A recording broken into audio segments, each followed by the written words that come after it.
X-Men Dark Phoenix is the 12th installment in the X-Men franchise. It is based on the Dark Phoenix comic storyline, and that was amazing, so surely this film will be just as... We were bound to cover a bad film eventually. Here goes nothing. Here's how to enjoy. The film, just like this video, starts with the good. The opening space scene was fantastic. It was a great showcase of the X-Men's powers in a new situation, and quickly let the viewer know that these guys knew what they were doing with their powers at this point in their lives. The sound design in this scene was especially notable as well. The eerie silence of space against a pretty intense rescue operation was a nice juxtaposition. The scene set my expectations for the film pretty high, but it was all downhill from there. Before jumping into the bad, however, there were some more good aspects of this film. If anyone on the production team was actually doing their job properly, it was Hans Zimmer. His soundtrack was the one thing that really stuck out to me throughout the film. The soundtrack fit nicely with scenes and even made some of the worst ones actually bearable. I noticed the soundtrack more when it was gone, as its absence left scenes feeling very stilted and awkward. This wasn't helped by the majority of the acting, but there were two exceptions. James McAvoy and Michael Fassbender were the highlights of this film. Whilst Glass remains McAvoy's performance of the year, he was a delight in this film, and the scenes he was present in felt far superior to the scenes he was absent from. Michael Fassbender had a similar effect.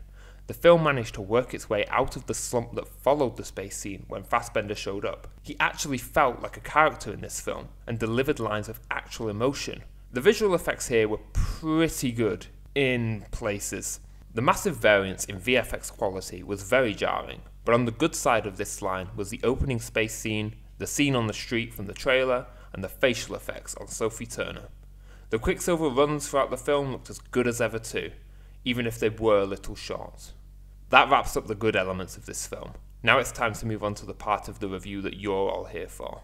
Oh boy, where to begin? How about the biggest issue in this film? Sophie Turner in this film was the spawn of a broken record and a piece of cardboard with a sad face drawn on it. She spends the entire runtime crying that she can't control the power and that she doesn't know what's happening to her. Between these scenes, she spends her time causing mass amounts of property damage and then wonders, are we the baddie? I'm delivering more emotion to you right now than Sophie Turner did in this film. Most of her lines felt stilted and lacked the necessary emotion. It wasn't just her, however. Most of the cast lacked necessary emotion in this film. Everyone says they want to help Jean, but nobody seems to mean it. There are certain events in this film that should leave the team broken, but they don't seem to react in the moment and have moved on by the time the next scene rolls around. The whole film, everyone is screaming about how much they care about Jean and how they want to try and save her, but I guess there's only so much care to go around because it isn't there when other characters are involved. See, right here, the film has already messed up big. It's a film about characters caring about each other, and I can't fully buy that at all. I can buy that Eric and Professor X care about Jean, but that's about as far as the emotion goes here. Let's stick with characters for a moment, and talk about pointless ones. Why were there villains in this movie? All they did was explain their super evil plan to the audience, spend the rest of the runtime doing their own separate thing, and then convince Jean to be evil in 5 seconds. I would have much preferred the villain of the movie to be Jean's power struggle with herself, and have the time freed up by getting rid of the current villains used to further explore this. Along with this, the dialogue was awful in places. I already mentioned the villains literally telling the audience their plan, but there's also a scene where the audience is blatantly reminded of a conversation that occurred not 10 minutes of screen time ago. It felt like the film thought I was an idiot in this scene, and frankly, I don't like relating to the writers when I watch a movie. Going into technicalities, I want to talk about the camera work. Did we really need that many close-ups of Sophie Turner? Really? I was getting Walking Dead flashbacks with the sheer amount of face shots in this film. Aside from that, however, the shots were just uninteresting for the most part. There were very few dirty shots, most notably in the street scene, and this led to dialogue feeling very awkward and disjointed. The fact that this film went through reshoots is more obvious than Jean in this shot. There were some great shots in this film, such as the overhead shot of the X-Jet and the space shuttle, but these shots are so few and far between they're almost as forgettable as the majority of shots in this film as a whole. I'm keeping this video short because I don't have 14 hours to rant about this film as much as I'd like. But before my conclusion, I want to talk about the one moment that almost made me leave the theatre. I'm going to be talking about this scene.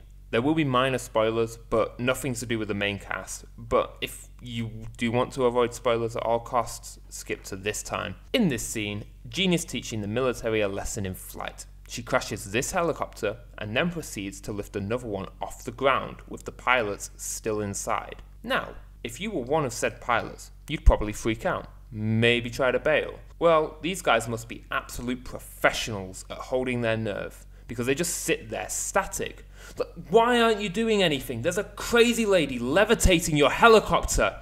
The next part, though, might be the most ridiculous thing I've ever seen in film. Jean puts the helicopter back on the ground and tilts the helicopter towards some soldiers. The smart thing for these soldiers to do would be to run away from the rotor blades of death. But, as already established, these guys are the best of the best in holding their nerve. So, they just lean out of the way of the helicopter blades.